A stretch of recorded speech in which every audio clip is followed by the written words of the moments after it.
Hello दोस्तों, स्वागत है आपका हमारे YouTube channel new Mahindra coaching institute में। आज हम फिर से एक बेहतरीन सी क्लास आपके बीच लेकर आए हैं, जिसमें हम आपको प्रोग्रामिंग लैंग्वेज के बारे में बताएंगे। तो देरी ना करते हुए हम अपनी क्लास स्टार्ट करते हैं। इससे पहला टॉपिक दिया है प्रोग्रामिंग लैंग्वेज, है ना। कंप्यूटर एक मशीन है, इसलिए हमारी सामान्य बोलचाल की भाषा में लिखे हुए जो प्रोग्राम होते हैं वो हमारे क्या होते हैं, प्रोग्रामिंग लैंग्वेज के द्वारा डेवलप किए जाते हैं, बनाए जाते हैं, है ना। प्रोग्रामिंग लैंग्वेज बहुत टाइप की आती हैं। एक निम्न स्तरीय आती है, एक उच्च स्तरीय आती है, मध्य स्तरीय आती है ना। तो हम इसमें उसका अध्ययन करेंगे। तो यहाँ पर दिया हुआ सबसे पहला दिया हुआ है निम्न स्तरीय दिया हुआ है। क्या दिया हुआ है? निम्न स्तरीय भाषा दिया हुआ है। क्या दिया हुआ है? निम्न स्तरीय भाषा दिया हुआ है। ठीक है। निम्न स्तरीय भाषा कंप्यूटर की आंतरिक कार्य प्रणाली आंतरिक कार्य प्रणाली के अनुसार बनाई जाती है तथा ऐसी भाषाओं में लिखे गए प्रोग्राम के पालन करने डेटा की गति अधिक होती है। प्रोग्राम को रीड करने की गति क्या होती है? अधिक होती है ना। और क्या होता है, क्योंकि कंप्यूटर इसके निर्देशों का सीधे ही पालन कर सकता है। इसके भी दो प्रकार के होते हैं। जो निम्न स्तरीय भाषा होती है, इसके भी कितने प्रकार होते हैं? दो प्रकार के होते हैं। तो आगे जानते हैं कौन कौन से होते हैं। एक होता है मशीनरी भाषा होती है। क्या होती है? मशीनरी भाषा होती है। दूसरी क्या होती है? हमारी असेंबली भाषा होती है। क्या होती है? असेंबली भाषा होती है ना। आगे बढ़ते हैं। दिया हुआ है मशीनरी भाषा। क्या दिया हुआ है यहाँ पर? मशीनरी भाषा दिया हुआ है। क्या दिया हुआ है? मशीनरी भाषा दिया हुआ है भैया। क्या दिया हुआ है? मशीनरी भाषा दिया हुआ है ना। मशीनरी भाषा दिया हुआ है। ये भाषा केवल बाइनरी अंकों, जो ये भाषा है ये क्या है? बाइनरी अंकों से मिलकर बनी है, जो क्या होती है? 0 और 1 है। क्या है? 0 और 1 है। ये क्या है? 0 और 1 से बनी हुई है, होती है। प्रत्येक कंप्यूटर के लिए इसकी अलग मशीनरी भाषा होती है। हर कंप्यूटर के लिए अलग मशीनरी भाषा होती है ना। सेकंड नंबर दिया हुआ असेंबली भाषा। क्या दिया हुआ है? असेंबली भाषाएं दी हुई है यहाँ पर। क्या दिया हुआ है इसमें? ये भाषाएं पूरी तरह मशीनरी भाषाओं पर आधारित होती हैं। ये जो असेंबली भाषाएं होती हैं, ये पूरी तरह मशीनरी भाषा पर आधारित होती है, जिसमें 0 से लेकर 9 तक जो श्रृंखला होती है, उसके स्थान पर अंग्रेजी के कुछ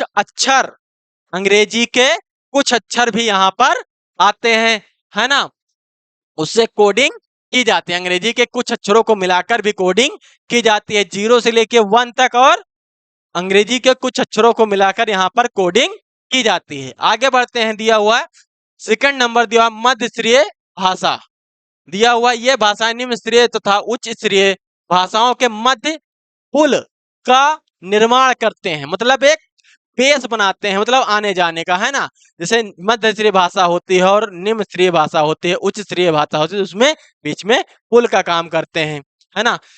सी भाषा को मध्य स्तरीय भाषा कहा जाता है। जो सी लैंग्वेज होती है हमारी, क्या सी लैंग्वेज जो होती है वो क्या होती है? हमारी मध्य स्तरीय भाषा होती है। क्या होती है? मध्य स्तरीय भाषा होती है, क्योंकि इसमें उच्च स्तरीय भाषा जो हाई लेवल लैंग्वेज होती है और निम्न स्तरीय भाषा होती है, दोनों भाषाओं के गुण होते हैं इसमें भैया। किसमें होते हैं? तो मध्य स्तरीय में होते हैं। आगे बढ़ते हैं। दिया हुआ है उच्च स्तरीय भाषा दिया हुआ है, मतलब हाई लेवल लैंग्वेज दिया हुआ है। ये भाषाएं कंप्यूटर की आंतरिक कार्यप्रणाली पर आधारित नहीं होती हैं, मतलब आंतरिक कार्यप्रणाली पर आधारित नहीं होती हैं। इन भाषाओं में अंग्रेजी के कुछ चुने हुए शब्दों और साधारण गणित में प्रयोग किए जाने वाले चिन्हों का प्रयोग किया जाता है। इन भाषाओं में लिखे प्रोग्राम को मशीनरी प्रोग्राम कहा जाता है ना। मशीनरी प्रोग्राम कंपाइलर या इंटरप्रेटर के द्वारा अनुवादित, मतलब ट्रांसलेट कराया जाता है। किसमें भैया? उच्च स्तरीय भाषा में ऐसा होता है ना। आगे बढ़ते हैं हम। दिया हुआ जैसे ये लैंग्वेज हमारी दी हुई है, उसी से रिलेटेड हमारी लैंग्वेज दी उच्च, ये कुछ निम्न स्तरीय उच्च स्तरीय भाषा है, मतलब हाई लेवल लैंग्वेज है। तो हम अध्ययन करते हैं इनका। सबसे पहला दिया है फ्रोटान। क्या दिया हुआ है यहाँ पर? फ्रोटान लैंग्वेज दी हुई है। क्या दी हुई है? फ्रोटान लैंग्वेज दी हुई है, जिसका आविष्कार 1957 में हुआ था। कब हुआ था? 1957 में हुआ था। किसने किया था? प्रोग्रामर्स के एक समूह ने प्रयोगशाला में किया गया था। इसका निर्माण कहां पर किया गया था? प्रोग्रामर्स के एक समूह ने किया था। कहां पर? बेल प्रोग्राम शाला में विकसित किया गया था। किसको भैया? फोर्ट्रान लैंग्वेज को। ये किस लिए यूज की जाती है? तो गणित के लिए यूज किया जाती है, मैथमेटिकल, है ना, कैलकुलेशन के लिए इसका यूज किया जाता है। कैलकुलेशन क्षेत्र में इसका यूज किया जाता है। आगे बढ़ते हैं। एल्गोल दिया हुआ, क्या दिया हुआ है? एल्गोल दिया हुआ है ना। इसका आविष्कार कब हुआ था? तो 1958 में हुआ था। कब हुआ था? 1958 में हुआ था। इसको भैया किसने बनाया था? यूरोपियन तथा अमेरिकी वैज्ञानिकों ने बनाया था। इसको किसने बनाया था? यूरोपियन तथा अमेरिकी वैज्ञानिकों ने इसको बनाया था। किसको? एल्गोल लैंग्वेज को। कब बनाया था? 1958 में बनाया था। किसके लिए यूज की जाती है? किस लिए यूज किया है? वैज्ञानिक अनुप्रयोग के लिए यूज की जाती है भैया। किसके लिए? वैज्ञानिक अनुप्रयोग के लिए यूज की जाती है। आगे बढ़ते हैं। लिप्स दिया हुआ है, LESP, है ना, ये लैंग्वेज दी हुई है। इसका आविष्कार कब हुआ था? तो 1958 में ही हुआ था। कब हुआ था? 1958 में हुआ था। किसने किया था? जॉन मैकार्थी ने MT इंस्टीट्यूट में किया था। जॉन मैकार्थी ने कहां पर किया था? तो MT इंस्टीट्यूट में किया था, है ना। इसका यूज किस लिए किया जाता है? तो आर्टिफिशियल इंटेलिजेंस भैया, AI के क्षेत्र में किया जाता है। किसका यूज किया जाता है भैया? तो लिप्स लैंग्वेज का यूज किया जाता है। आगे बढ़ते हैं। कोबोल दिया हुआ है, क्या दिया हुआ है? कॉमन बिजनेस ओरिएंटेड लैंग्वेज इसका फुल फॉर्म होता है कोबोल का। इसका आविष्कार कब हुआ था? 1962 में हुआ था। कब हुआ था? 1962 में हुआ था। ग्रेस हूपर ने विकसित किया था। इस लैंग्वेज को किसने विकसित किया था? तो ग्रेस हूपर ने विकसित किया था। इसका यूज कहां पर किया जाता है? तो बिजनेस पर्पज के लिए किया जाता है। किस लिए किया जाता है? बिजनेस पर्पज के लिए किया जाता है। आगे बढ़ते हैं। दिया हुआ है बेसिक दिया हुआ है, क्या दिया हुआ है? बेसिक दिया हुआ है ना। इसका आविष्कार कब हुआ था? तो 1964 में हुआ था। कब हुआ था? 1964 में हुआ था। किसने किया था? जॉन जी केमनी, जॉन जी केमनी और ई कूटेज ने डॉट माउथ में किया था। जॉन जी केमनी और ई कूटेज ने कहां पर किया था? तो डॉट माउथ में किया था, है ना। इसका यूज किस लिए किया था? तो एजुकेशनल क्षेत्र में किया था, शिक्षण कार्य करने के लिए किया जाता है। किसका यूज? बेसिक लैंग्वेज का। आगे दिया हुआ है पास्कल दी हुई है, क्या दी हुई है भैया? पास्कल लैंग्वेज दी हुई है। पास्कल का आविष्कार कब हुआ था? 1970 में हुआ था। कब हुआ था? 1970 में हुआ था। किसने किया था? निकोलस विर्थ ने किया था। किसने किया था? निकोलस विर्थ ने किया था। इसका भी कार्य कहां पर होता है? इसका यूज कहां पर किया जाता है? शिक्षण कार्य के लिए इसका यूज किया जाता है। किस लिए? शिक्षण कार्य के लिए इसका यूज किया जाता है। आगे बढ़ते हैं। सी लैंग्वेज दी हुई है, क्या दी हुई है यहाँ पर? सी लैंग्वेज दी हुई है, जिसका आविष्कार 1972 में हुआ था। कब हुआ था? 1972 में हुआ था। किसने किया था? डेनिस रिधी ने किया था। डेनिस रिधी ने किया था इसका आविष्कार, है ना। दिया हुआ है सिस्टम प्रोग्राम के लिए इसका यूज किया जाता है। किसके लिए भैया? तो सिस्टम प्रोग्राम डेवलप करने के लिए इसका यूज किया जाता है। किसका? सी लैंग्वेज का। आगे बढ़ते हैं। पाइथन दी हुई है, क्या दी हुई है? पाइथन दी हुई है। पाइथन लैंग्वेज का आविष्कार 1980 में हुआ था। कब हुआ था? 1980 में हुआ था। किसने किया था? गुइडो वैन रोमसुम ने किया था। गुइडो वैन रोमसुम ने किया था, है ना। इसका आविष्कार मतलब इसका यूज किस लिए किया जाता है? तो दिया हुआ है सिस्टम प्रोग्रामिंग के लिए। किसके लिए? सिस्टम प्रोग्रामिंग के लिए इसका यूज किया जाता है। आगे बढ़ते हैं। दिया हुआ सी प्लस प्लस दी हुई, क्या दी हुई? सी प्लस प्लस लैंग्वेज दी हुई है ना। सी प्लस प्लस का आविष्कार कब हुआ था? 1983 में हुआ था। कब हुआ था? 1983 में हुआ था। किसने किया था? बाजरे बाजार ने बाजार ने स्ट्रोपर ने किया था, है ना। किसने किया था? बाजार ने स्ट्रोपर ने किया था। किस लिए किया गया था? तो भैया सिस्टम ऑब्जेक्ट प्रोग्रामिंग के लिए किया गया था। किसके लिए किया था? सिस्टम ऑब्जेक्ट प्रोग्रामिंग के लिए इसका यूज किया जाता है। आगे बढ़ते हैं। लास्ट लैंग्वेज दी हुई है जावा, क्या दिया हुआ है? जावा यहाँ पर दिया हुआ है। इसका आविष्कार भैया 1995 में हुआ था। कब हुआ था? 1995 में हुआ था। किसने किया था? तो किसने किया था? जेम्स गोसलिंग ने किया था। किसने किया था? जेम्स गोसलिंग ने किया था भैया। माइक्रोसॉफ्ट कंपनी के द्वारा किया गया था। किसके द्वारा भैया?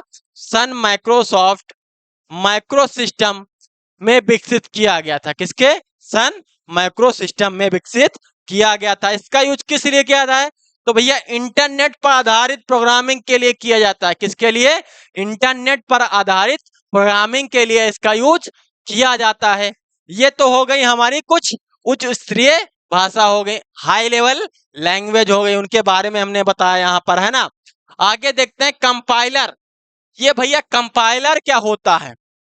तो कंपाइलर जो होता है ये ट्रांसलेट का काम करता है। ये हाई लेवल लैंग्वेज को लो लेवल लैंग्वेज में बदलता है। क्या करता है भैया? हाई लेवल लैंग्वेज को लो लेवल लैंग्वेज में बदलता है। जैसे यहाँ पर लिखा हुआ है, एक या अधिक संगणक प्रोग्रामों का जोड़ना होता है जो किसी उच्च स्तरीय कंप्यूटर भाषा में लिखे प्रोग्राम किसी दूसरी कंप्यूटर भाषा जैसे सेम इसमें क्या लिखा हुआ लो लेवल लैंग्वेज में बदल देता है। यही तो भैया काम करता है कंपाइलर। क्या करता है? हाई लेवल लैंग्वेज को लो लेवल लैंग्वेज में बदलने का कार्य करता है ना। आगे बढ़ते हैं। दिया हुआ असेंबलर दिया हुआ है। क्या दिया हुआ है? असेंबलर दिया हुआ। असेंबलर का यूज किस लिए किया जाता है? तो असेंबलर यहाँ पर एक असेंबलर एक प्रोग्राम है। असेंबलर क्या है? एक प्रोग्राम है जो असेंबली भाषा को मशीनरी भाषा में कोडित मशीन कोड में परिवर्तित करता है। किसमें भैया? मशीन कोड में परिवर्तित करता है, या फिर हम कह लें मशीनरी भाषा में परिवर्तित करता है। आगे दिया हुआ, यह असेंबली कोड से मूल कमांड और संचालन लेता है और इन्हें बाइनरी कोड में परिवर्तित करता है।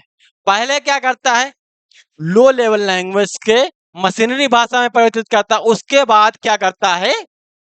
ये बाइनरी कोड में उसको परिवर्तित करता है, जिसे एक विशेष प्रकार के प्रोसेसर द्वारा क्या किया जाता है? पहचाना जा सकता है। जिसे एक विशेष प्रोग्राम के द्वारा प्रोसेसर के द्वारा इसे हम पहचान सकते हैं। आगे बढ़ते हैं। ये कुछ क्वेश्चन दिए हुए जो हमारी प्रोग्रामिंग लैंग्वेज थी वो यहाँ पर समाप्त होती है। ये हमने कुछ क्वेश्चन, ये चैप्टर आज यहाँ पर समाप्त हो रहा है, इसलिए हमने कुछ क्वेश्चन रखे हैं, है ना। तो देख लेते हैं इन क्वेश्चन को। चलो देखते हैं। पहला दिया हुआ है, विश्व कंप्यूटर साक्षरता दिवस। विश्व कंप्यूटर साक्षरता दिवस कब मनाया जाता है? तो कब मनाया जाता है? विश्व कंप्यूटर साक्षरता दिवस। हर चीज का साक्षरता दिवस होता है, हर चीज के दिवस होते हैं, वैसे कंप्यूटर का भी एक दिवस है। क्या हो सकता है इसमें? 2 दिसंबर दिया हुआ है भैया। इसमें राइट आंसर क्या होगा? 2 दिसंबर है ना। आगे बढ़ते हैं। भारत में सबसे पहले किस कंप्यूटर को बनाया गया था? भारत में सबसे पहले किस कंप्यूटर को बनाया गया था? तो यहाँ पर क्या हो सकता है? परम हो सकता है, सुपर हो सकता है, सिद्धार्थ हो सकता है, या गौतम हो सकता है। तो भैया भारत में कंप्यूटर की बात की गई है। किसकी बात की गई? यहाँ कंप्यूटर की गई, तो यहाँ पर क्या हो सकता है? परम हो सकता है। क्या हो सकता है? परम हो सकता है। लेकिन अगर बात करें कंप्यूटर, तो सुपर कंप्यूटर में परम आता है, कंप्यूटर में परम आता है। यहाँ पर सिद्धार्थ भी लिखा हुआ, सिद्धार्थ भी भैया, सिद्धार्थ को भारत का पहला कंप्यूटर कहा जाता है। क्या कहा जाता है? सिद्धार्थ को भारत का पहला कंप्यूटर कहा जाता है। तो यहाँ पर पूछा क्या गया? सबसे पहले किस कंप्यूटर को बनाया गया था? परम कंपनी है ना, इसने बनाया होगा। सिद्धार्थ भी यहाँ पर आंसर हो सकता है। ये कंफ्यूजन वाला आंसर है, यहाँ पर कंफ्यूजन हो सकती है। तो हम परम ना करके क्या करेंगे? फिर सिद्धार्थ करेंगे। क्या करेंगे? सिद्धार्थ लगाएंगे। अगर यहाँ पर सुपर लगा देता, क्या लगा देता? यहाँ पर सुपर है ना भैया, क्या सुपर लगा देता तो क्या होता? तो इसका आंसर हो जाता यहाँ पर परम हो जाता। क्या हो जाता? परम हो जाता, है ना। लेकिन यहाँ पर भारत का पूछा, भारत का सबसे पहला किस कंप्यूटर बनाया गया था? भारत में सबसे पहले कौन सा कंप्यूटर बनाया गया था? तो सिद्धार्थ बनाया गया था। आगे बढ़ते हैं, दिया हुआ है कंप्यूटर की कितनी पीढ़ियां होती हैं। भैया कंप्यूटर की अभी तक कितनी जनरेशन आ चुकी हैं? 5 आई हैं, 4 आई हैं, 6 आई हैं, 2 आई, 8 आई, 10 आई, कितनी आई होंगी? तो भैया अभी तक 5 ही पीढ़ियां आई हैं। कितनी आई हैं? 5 आई हैं। कितनी आई हैं? 5 आई हैं। आगे बढ़ते हैं, कंप्यूटर का हिंदी नाम क्या है? कंप्यूटर का हिंदी नाम क्या? हिंदी में कंप्यूटर को क्या कहा जाता है? भैया मैंने पहली क्लास में ही बताया था, कंप्यूटर को हिंदी में क्या कहा जाता है? तो संगणक कहा जाता है। क्या कहा जाता है? संगणक कहा जाता है ना। आगे बढ़ते हैं, दिया हुआ है निम्नलिखित में से लेजर क्या है? निम्नलिखित में से लेजर क्या है? तो लेजर क्या है भैया? स्कैनर है, प्रिंटर है, कीबोर्ड है, पेन ड्राइव है, क्या हो सकता है? तो भैया ये प्रिंटर है। लेजर एक प्रिंटर का प्रकार है ना। आगे बढ़ते हैं, दिया हुआ है निम्नलिखित में से आउटपुट डिवाइस कौन सी है? निम्नलिखित में से आउटपुट डिवाइस कौन सी? इनमें से आउटपुट डिवाइस कौन सी है? तो कौन हो सकती है? कीबोर्ड हो सकता है, माउस हो सकता है, प्रोजेक्टर हो सकता है, या माइक्रोफोन हो सकता है। तो भैया इसमें क्या हो सकता है? क्या है पूछा गया? इन आउटपुट डिवाइस की बात की तो कीबोर्ड इनपुट डिवाइस है, हो ही नहीं सकता। माउस भी क्या है भैया? इनपुट डिवाइस है। प्रोजेक्टर, प्रोजेक्टर क्या है? आउटपुट डिवाइस है। माइक्रोफोन भी क्या होगा हमारा? इनपुट डिवाइस होगा। यहाँ पर क्या हो सकता है सही आंसर? बाकी सारे तीनों गलत हैं। आउटपुट डिवाइस क्या होगा यहाँ पर? प्रोजेक्टर होगा। क्या होगा? प्रोजेक्टर होगा, है ना। तो ये हमारा यहाँ पर आज समाप्त होता है। तो हमारा पहला चैप्टर समाप्त हो चुका है। हमारा जो नेक्स्ट चैप्टर होगा वो होगा operating system, introduction to operating system, हमारा नया चैप्टर होगा, है ना दोस्तों। तो आप से कहना है कि पूरा वीडियो देखा करिए, शुरू से लेके लास्ट तक पूरा वीडियो देखा करिए, है ना, जिससे कि सारी क्लासें इंपॉर्टेंट होती हैं। अगर कोई भी टॉपिक छूट जाएगा तो आपका उसमें भला नहीं हो सकता। इसलिए आप पूरा देखें, फर्स्ट से लेके लास्ट तक पूरा वीडियो देखें, जिससे कि सारी क्लासेस आपको टाइम टू टाइम मिलती रहे, है ना। कहना है कि उड़ान तो भरना है, उड़ान तो भरना है, चाहे कई बार गिरना पड़े। उड़ान तो भरना है, चाहे कई बार गिरना पड़े। सफलता तो हासिल करनी है, सफलता तो हासिल करनी है, चाहे खुद से भी लड़ना पड़े। दोस्तों कभी हार नहीं मारनी चाहिए, कभी हार नहीं माननी चाहिए। अगर हम एक बार फेल हो गए तो क्या हुआ? हम दोबारा कोशिश करेंगे, दोबारा पढ़ेंगे, दोबारा पास होंगे, है ना। जितनी बार हम कोशिश करेंगे, कोशिश करने वालों की कभी हार नहीं होती है, किसी ने कहा था, है ना। तो हमारे चैनल को भैया सब्सक्राइब और बेल आइकन को दबाना ना भूले, जिससे कि सारी क्लासेस आपको टाइम टू टाइम मिलती रहें, है ना। इसी के साथ आप सब्सक्राइब करें, कमेंट करें, शेयर करें और लाइक करें, ठीक है। इसी के साथ आपसे अलविदा लेते हैं। जय हिंद, जय भारत।